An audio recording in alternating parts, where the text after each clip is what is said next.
नमस्कार. दुपारचे 2 वाजतायत. बुलेटिनमध्ये तुम्हा सर्वांचं स्वागत. मी कल्याणी दीक्षित. आता बातम्या सविस्तरपणे पाहूयात. अकोल्यातल्या 10 वर्षीय चिमुकलीवरच्या अत्याचार प्रकरणी रोहित पवार यांनी आता पीडित मुलीच्या घरी सातवरपर भेट घेतली. सोबत ठाकरे गटाचे आमदार नितीन देशमुख देखील उपस्थित होते. सावरगावमध्ये 60 वर्ष वृद्धानं 10 वर्षीय चिमुकलीवर अत्याचार केला. मुलीच्या कुटुंबियांनी यावेळी मोठा आक्रोश केला. आरोपी अद्याप देखील फरार आहे.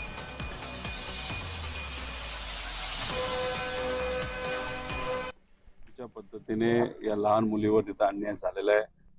ती मुलगी बोलू पण शकत नाही अशी आजची परिस्थिती आहे. घाबरलेली आहे.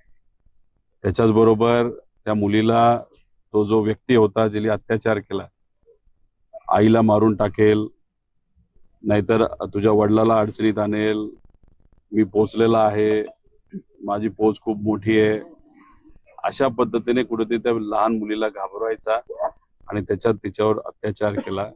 खरं तर त्या लहान मुलीने धाडस दाखवलं. आई वडिलांशी ती बोलली आणि मग लगेचच आई वडिलांनी पोलिसांमध्ये जाऊन तक्रार केली. दुर्दैव एवढंच की तो माणूस ज्याने हा अत्याचार केला तो फरार आहे.